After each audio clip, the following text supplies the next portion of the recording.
Getting to one and all, today I am here with the 10th class SSP English medium. Our today's topic is resources of India second. Resources of India second chapter हम देख रहे थे.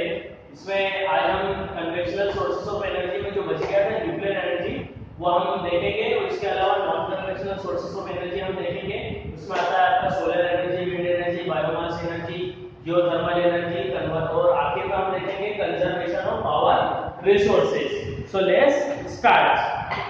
देखिए हम देखने जा रहे हैं न्यूक्लियर इलेक्ट्रिसिटी या यूं कह लीजिए न्यूक्लियर एनर्जी या इलेक्ट्रिसिटी. एक ही बात है भाई. इलेक्ट्रिसिटी मतलब कि बिजली, एनर्जी मतलब एनर्जी देती है इलेक्ट्रिसिटी हमें, है ना.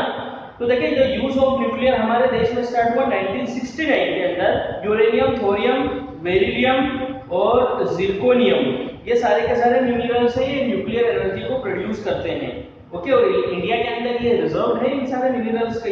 तो हमारे यहाँ पर एटॉमिक एनर्जी कमीशन ये बना 1945 के अंदर, मतलब ब्रिटिशर्स के टाइम पे. और उसके बाद में गवर्नमेंट ऑफ इंडिया ने इसको एस्टैब्लिश किया 1954 के अंदर. ओके. तो हमारे यहाँ पर एटॉमिक एनर्जी डिपार्टमेंट है और आज 5 प्रोजेक्ट वर्किंग कर रहे हैं हमारे देश में इस एनर्जी को लेके.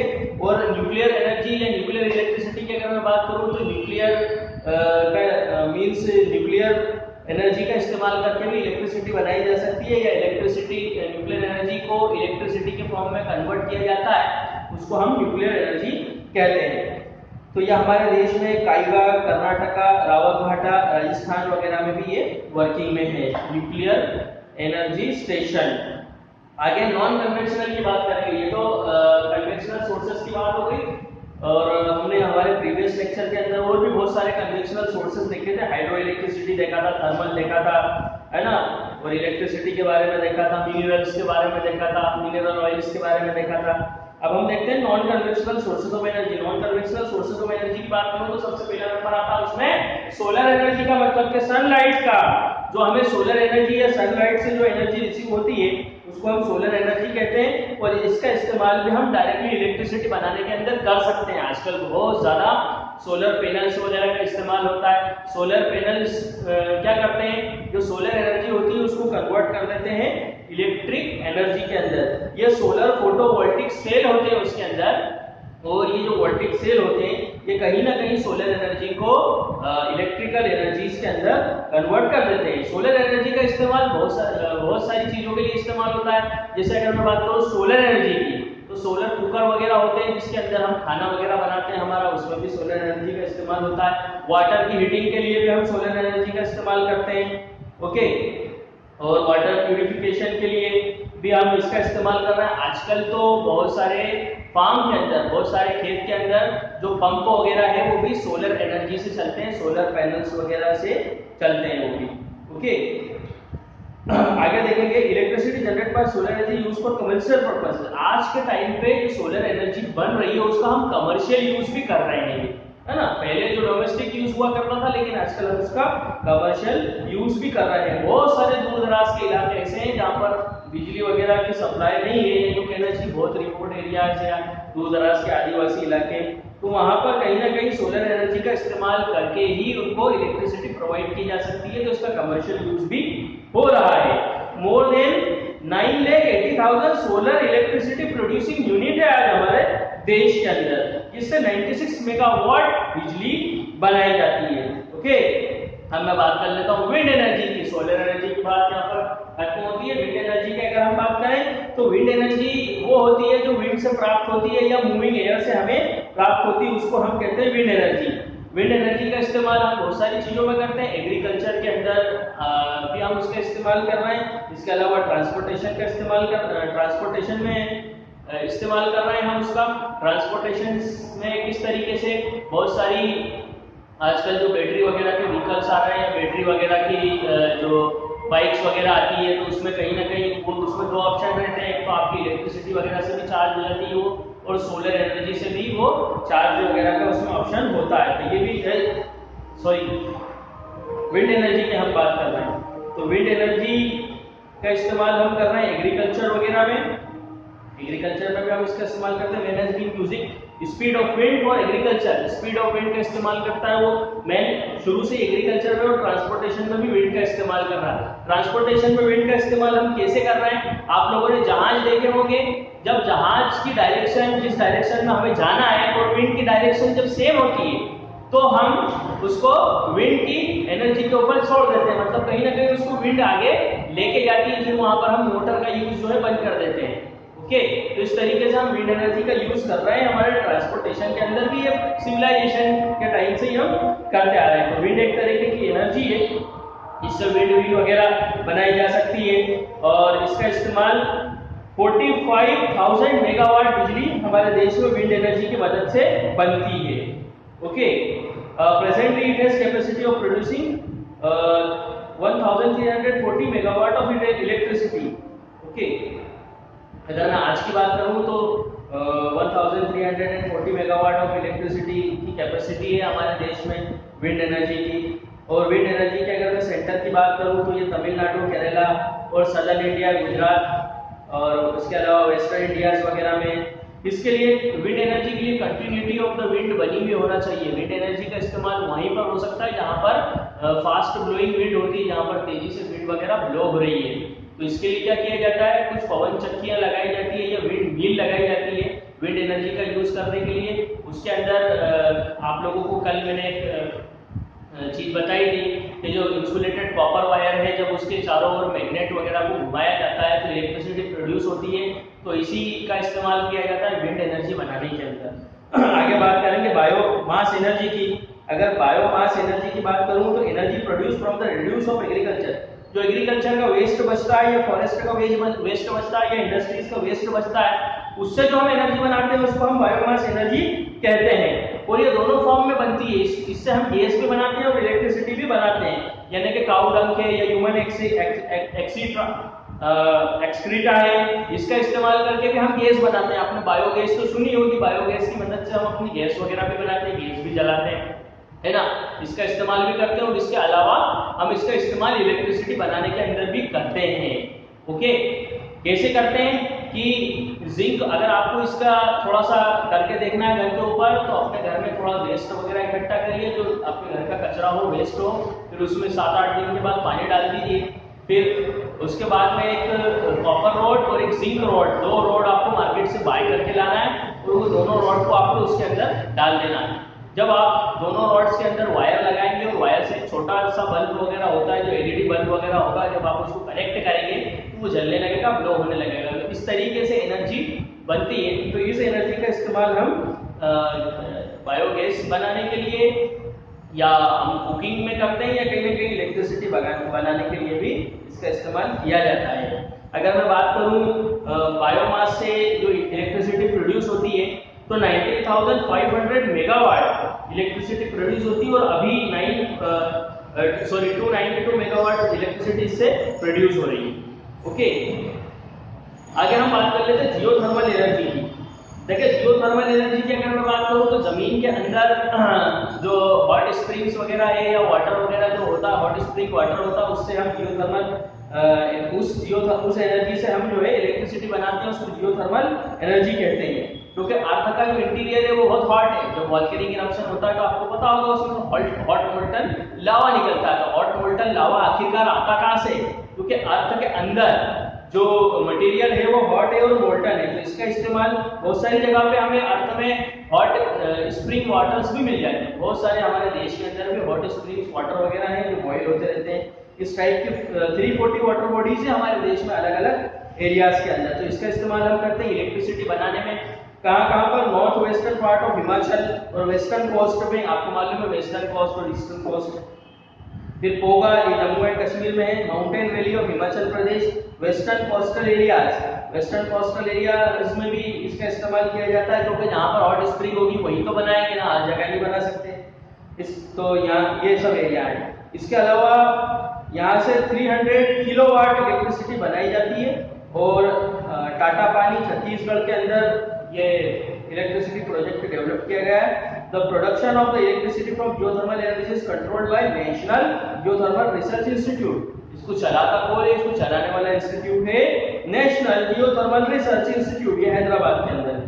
ओके, इसके अलावा जियोथर्मल एनर्जी के अलावा टाइडल एनर्जी का भी इस्तेमाल होता है और वहां से भी एनर्जी और इलेक्ट्रिसिटी बनाई जाती है। टाइडल एनर्जी मगर मींस जो टाइड वगैरह आती है समुद्र के अंदर, एक हाई टाइड आती है, एक लो टाइड आती है। 7th क्लास में आप इसके बारे में डिटेल के अंदर पढ़ चुके हैं। तो उस टाइडल एनर्जी का इस्तेमाल भी किया जाता है। आखिर में आता है कंजर्वेशन ऑफ पावर रिसोर्सेज। तो भैया हमने पूरे लेसन में देखा कि ये सारी चीजें जो कहीं ना कहीं पावर रिसोर्सेज है हमारे लिए, मिनरल रिसोर्सेज है, ये कहीं ना कहीं हमें बहुत ज्यादा लाभ दे रही है, फायदा दे रही है, जिससे आज हमारा जो जीवन इतना सुखमय हो गया है। तो अब इसे कंजर्व करना है, बचा के रखना है या नहीं रखना है, आखिरी पॉइंट है लेसन का। तो इसे हमको बचाने के लिए क्या करना है देखते हैं। Power resources are very important for the present economy. हमारी इकोनॉमी के लिए बहुत इंपॉर्टेंट है। It is the basis of the present economy. हमारी बेस है प्रेजेंट इकोनॉमी का। As a human body can not survive without oxygen. जैसे कि ह्यूमन बॉडी ऑक्सीजन के बगैर सर्वाइव नहीं कर सकती, वैसे हमारी इकोनॉमी इन एनर्जी के बगैर सर्वाइव नहीं कर सकती। हमारा एग्रीकल्चर, इंडस्ट्रीज, ट्रांसपोर्टेशन, ट्रेड वगैरह कुछ भी सर्वाइव नहीं कर सकता पावर रिसोर्सेज के बिना। तो इसलिए हमें इस पावर रिसोर्सेज को क्या करना है, बचा के रखना है, इसको यूटिलाइज तो करना है, लेकिन कहीं ना कहीं इसको कंजर्व भी करना है। ओके, कंजर्वेशन के लिए हमें क्या क्या करना चाहिए, कुछ 5 पॉइंट्स को हम देख लेते हैं। Production of energy from degradable sources should be limited. जो डिग्रेडेबल सोर्सेज है उससे हमें एनर्जी बनाना चाहिए, लेकिन लिमिटेड इसका यूज करना चाहिए। रिन्यूएबल सोर्सेज ऑफ एनर्जी को बढ़ावा देना चाहिए। जो रिन्यूएबल मींस सोलर एनर्जी है, विंड एनर्जी है, जो बार-बार रिन्यू होते रहते हैं। इसके अलावा the energy generated in the country should be transmitted properly. एक चीज ये भी, जब देश के अंदर एनर्जी और इलेक्ट्रिसिटी का ट्रांसमिशन होता है तो बहुत सारी एनर्जी वहां पर लॉस हो जाती है। इसके ट्रांसमिशन पे भी गवर्नमेंट को ध्यान देना चाहिए कि इसका ट्रांसमिशन सही से हो, ताकि सभी जो एनर्जी जो लॉस एनर्जी है उसका भी हम सही इस्तेमाल कर सकें। Energy resources should be fully utilised for which public awareness programme should be conducted. Energy पूरी तरीके से यूटिलाइज हो, इसके लिए पब्लिक अवेयरनेस प्रोग्राम भी हमें बनाना चाहिए। अब पब्लिक अवेयरनेस प्रोग्राम के अंदर क्या आता है, पब्लिक अवेयरनेस प्रोग्राम में ये आता है कि हम इलेक्ट्रिसिटी का सही इस्तेमाल करें। जब हमारे घर में इलेक्ट्रिसिटी का यूज नहीं हो रहा है तो पंखे को बंद कर दें, लाइट्स को बंद कर दें, या जो भी एनर्जी गैस वगैरह आप जो जलाते हैं तो उसका यूज तभी करें जब वो यूजेबल है, उसको अननेसेसरली नहीं यूज करना है। इसके लिए गवर्नमेंट को प्रोग्राम बनाना चाहिए, लोगों को अवेयर करना चाहिए। आखिर में energy should be produce by the pollution free energy sources. ऐसे सोर्सेज से एनर्जी बनाना चाहिए जो पॉल्यूशन फ्री हो, क्योंकि कहीं ना कहीं एनर्जी जब हम प्रोड्यूस करते हैं तो उसमें पॉल्यूशन होने का जो सिस्टम है या खतरा है वो भी बना रहता है। ओके, तो इस तरीके से हमने देखा कि कंजर्वेशन ऑफ एनर्जी, और ये हमारा लेसन आज कंप्लीट होता है। Lesson number 2 resources of India ये कंप्लीट हो गया। ये सेकंड पार्ट था रिसोर्सेज ऑफ इंडिया का। पहला पार्ट मैं आप लोगों को बता चुका हूं। अब इसके बाद में मैं आपको लेसन नंबर 3 स्टार्ट करने जा रहा हूं। उसका कुछ इंट्रोडक्शन पार्ट ही आज हम देखेंगे, बाकी का कल देखेंगे। और इसके अलावा जो आपका लेसन नंबर 3 है उसका आपको एक्सरसाइज, क्वेश्चन आंसर वगैरह मैं प्रोवाइड कर चुका हूं। इसको आप आशा करता हूं आप लोग घर पे लिख रहे होंगे। लेसन 4 भी मैं प्रोवाइड कर चुका हूं, आशा करता हूं आप उसे भी घर पे लिख रहे होंगे। तो अब हम यहां से स्टार्ट करेंगे हमारा लेसन नंबर 3। ओके, इसको रफ कर लेते हैं हम थोड़ा। So let's start lesson number 3, industries in India। या जो कह लो लेसन है chapter number 3, industries in India. अब जरा आपको लेसन का टॉपिक देख के मालूम पड़ गया होगा। इंडस्ट्रीज इन इंडिया मतलब भारत के अंदर जितनी इंडस्ट्रीज है या जो जिस टाइप की इंडस्ट्रीज है उसकी हम बात करने जा रहे हैं। सो लेट्स स्टार्ट, ये हम देख लेते हैं। ये आपका पेज नंबर 47 से स्टार्ट हो रहा है, चैप्टर नंबर 3। देखें, for fulfilment of his needs men's gets certain things for the nature directly. देखें, अगर मैं प्रिमिटिव मैन की बात करूं, अगर हमें अपनी मूलभूत आवश्यकताओं को पूरी करना है तो वहां नेचर से हमें बहुत सारी चीजें मिल जाती है। Okay, with the nature's help, while some other things he or she manufactures makes using natural resources। देखिए, बहुत सारी चीजें हमें खुद बनाना पड़ती है, हमें खुद मैन्युफैक्चर करना पड़ती है। जैसे अगर मैं वाटर की बात करूं, पानी ये हमें नेचुरली मिल गया, लेकिन अब ये मोबाइल फोन है जिसका इस्तेमाल आप कर रहे हैं और स्टडी कर रहे हैं, ये तो नेचर ने हमें प्रोवाइड नहीं किया है। हमने कहीं ना कहीं फैक्ट्रीज और इंडस्ट्रीज में इसको प्रोसेस भी करें और बनाया हमारी साइंस एंड टेक्नोलॉजीज को लगा के। तो बहुत सी चीजें हमें नेचर से मिल जाती है, बहुत सी चीजें हमें कहीं ना फैक्ट्री और इंडस्ट्रीज में उसे बनाना पड़ता है। Okay, in the process of manufacturing making man uses raw material. Man क्या करता है, इसमें रॉ मटेरियल का इस्तेमाल करता है, कच्चे माल का इस्तेमाल करता है और इसको फिनिश्ड गुड वगैरह में कन्वर्ट करता है। Okay, with the help of labour, अपने लेबर, एनर्जी और टेक्नोलॉजी की मदद से। ओके, इसके अलावा by transformation of raw material into finished good the man gets different things of his और her use like earthen material. देखें, जब वो व्यक्ति रॉ मटेरियल को ट्रांसफर करता है, मतलब अपनी यूजेबल थिंग के अंदर ट्रांसफर करता है, तो मेटेलिक यूटेंसिल्स बनाता है वो, या अर्थन पॉट्स वगैरह बनाता है, या मेटल बनाता है, क्ले बनाता है, या शुगर है, शुगर से जो है जैगरी वगैरह बनाता है, या शुगर केन से जैगरी बनाता है, या शुगर केन से शुगर बनाता है। तो ये सारी चीजें हैं कि जो रॉ मटेरियल को ट्रांसफॉर्म करके अपनी यूजेबल चीजों को वो बनाता है। देखिए, इंडिया के अंदर बहुत सारी इंडस्ट्रीज है, कॉटेज इंडस्ट्रीज भी है इंडिया में, लेकिन कहीं ना कहीं ब्रिटिशर्स के टाइम में कॉटेज इंडस्ट्रीज का जो ग्राफ है वो घटता जा रहा था, इसका मुनाफा भी घटता जा रहा था। लेकिन बाद में कहीं ना कहीं गवर्नमेंट के एफर्ट्स के कारण आज कॉटेज इंडस्ट्रीज को बढ़ावा देने के कारण भी, गवर्नमेंट के एफर्ट्स के कारण ये कॉटेज इंडस्ट्रीज बढ़ती जा रही है हमारे देश के अंदर। इसके अलावा हमारे देश के अंदर प्राइवेट सेक्टर की इंडस्ट्रीज भी है, पब्लिक सेक्टर की इंडस्ट्रीज भी है, बहुत सारी इंडस्ट्रीज है हमारे देश के अंदर। इसके अलावा गवर्नमेंट ने लिबरलाइजेशन की पॉलिसीज को भी अपनाया। तो लिबरलाइजेशन की पॉलिसीज को अपनाने की वजह से भी कहीं ना कहीं हमारे देश के अंदर जो हमारी इकोनॉमिक डेवलपमेंट है, या जो फैक्ट्रीज और इंडस्ट्रीज का जो बढ़ना है वो होता जा रहा है, और हमारी इकोनॉमिक डेवलपमेंट भी होती जा रही है। ओके, अगर हम बात करें किसी एक इंडस्ट्रीज की, जैसे अगर मैं बात करूं टेक्सटाइल इंडस्ट्रीज की, तो बहुत सी इंडस्ट्रीज होती है जो केवल स्पिनिंग का काम करती है, बहुत सारी जो होती है वो वीविंग का काम करती है, बहुत सारी कलरिंग का काम करती है। तो ये सब अलग अलग यूनिट्स या अलग अलग इंडस्ट्रीज काम करती है, और फिर लास्टली ये प्रोसेस्ड होता है, मींस जो कपड़ा बनता है। या कहीं कहीं एक ही इंडस्ट्रीज में सारे काम भी हो जाते हैं, ये भी हो जाता है, बहुत सारी चीजें। आगे हम बात करें, in modern times economic development depends only on the industrial development. Modern time में जो हमारा इकोनॉमिकल डेवलपमेंट है वो काय पे है, निर्भर है पूरी तरीके से, क्या बेस है उसका, इंडस्ट्रियल डेवलपमेंट। जिस देश के अंदर इंडस्ट्रीज एंड फैक्ट्रीज ज्यादा होगी वहां पर इकोनॉमिक डेवलपमेंट भी होगा, क्योंकि हम कहीं ना कहीं फैक्ट्रीज और इंडस्ट्रीज से जुड़े हुए हैं ना। इनिशियली तो हम खेती से जुड़े हुए हैं, एग्रीकल्चर होता है। अब जिसके पास में खेती नहीं है वो क्या करेगा भैया, कहीं उसे काम तो करना पड़ेगा, या तो कंस्ट्रक्शन साइट पे काम करेगा, या कंस्ट्रक्शन साइट नहीं है तो फिर हमारे पास ऑप्शन बचता है फैक्ट्रीज एंड इंडस्ट्रीज का, जहां अलग अलग टाइप के वर्क होते हैं और अलग अलग टाइप के लोग काम करते हैं, मजदूर भी काम करते हैं, टेक्नीशियन भी काम करते हैं, इंजीनियर भी काम करते हैं। तो ये सारे के सारे हमारे इकोनॉमिक डेवलपमेंट की नींव है। जब हमारी पर्सनली हमारी इकोनॉमिक डेवलपमेंट होगी तो देश की तो वैसे ही हो जाएगी, है ना, क्योंकि जब हम कमाएंगे तो कहीं ना कहीं हम टैक्स देंगे, और टैक्स की वजह से जो है देश की डेवलपमेंट यूं ही होगा, है ना, देश का डेवलपमेंट ऑटोमेटिकली होगा। तो इस तरीके से जो हमारी इकोनॉमिक डेवलपमेंट का बेस है वो इंडस्ट्रीज है। ओके, आगे हम बात करते हैं, देखें, economic for the industrial development following condition are available. हमारे देश में इंडस्ट्रियल डेवलपमेंट के लिए सब फेवरेबल कंडीशन है।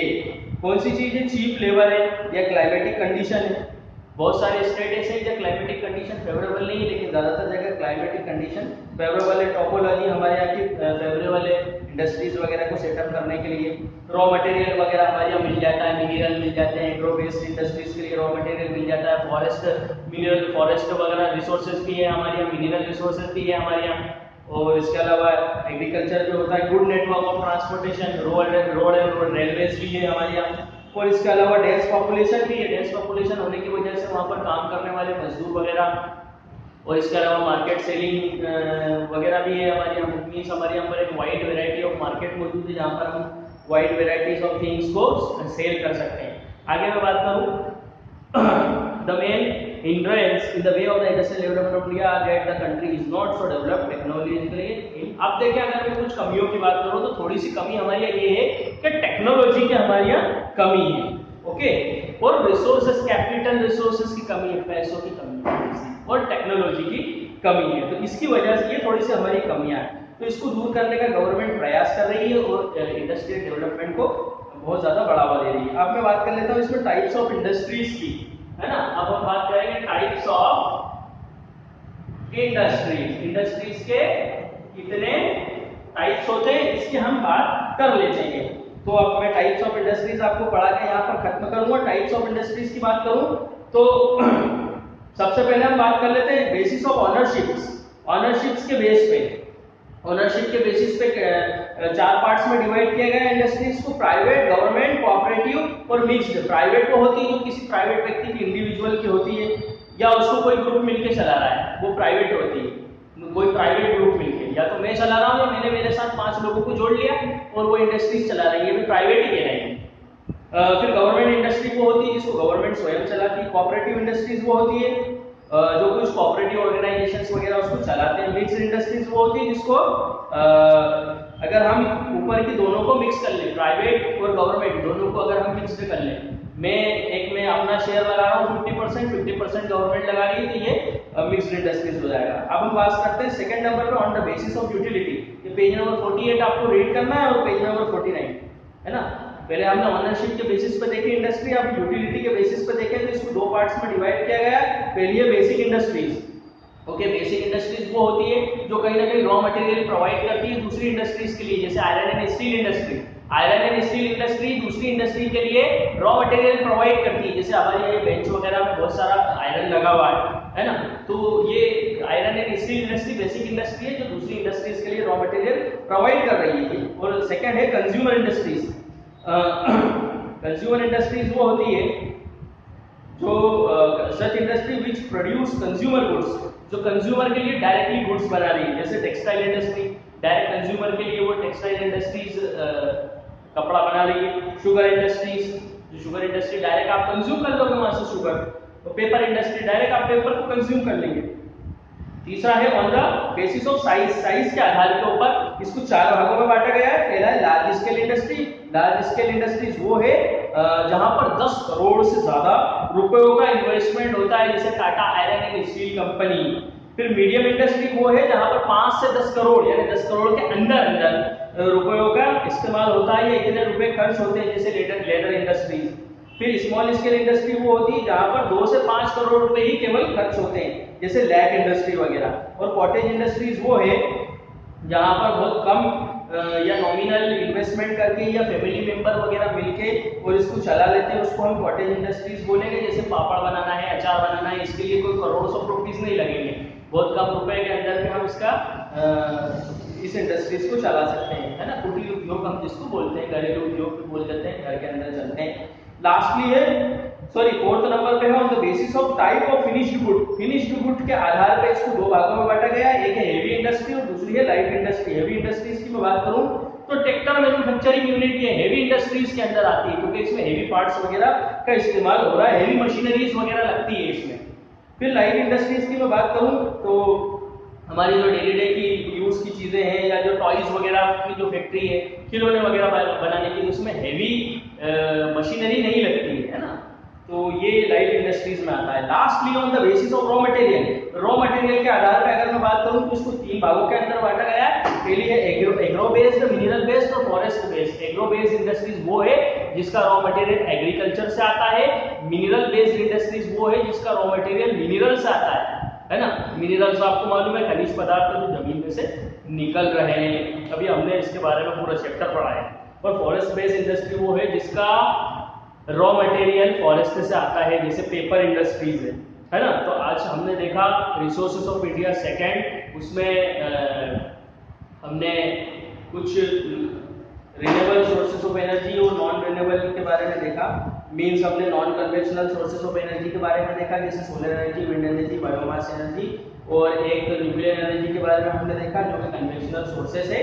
उसके बाद हम लेसन नंबर 3 का हमने इंट्रोडक्शन पार्ट पढ़ा। इंट्रोडक्शन पार्ट में हमने पढ़ा कि जो फुलफिलमेंट है जो इंडस्ट्रीज वगैरह है वो हमारे देश के डेवलपमेंट के लिए बहुत ज़्यादा जरूरी है, और हमारे देश में बहुत फेवरेबल कंडीशन है इंडस्ट्रीज और फैक्ट्रीज के सेटअप के लिए। खाली एक चीज़ की कमी है, टेक्नोलॉजी की कमी है और अवेलेबिलिटी ऑफ कैपिटल की कमी है यहाँ पर।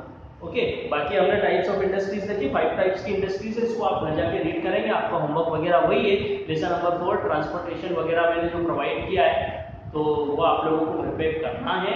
ओके, बैठना नहीं है बल्कि उसको करना है, अपनी कॉपी को पूरी तरीके से कंप्लीट करना है। आज के लिए बस इतना ही। जय हिंद, जय भारत।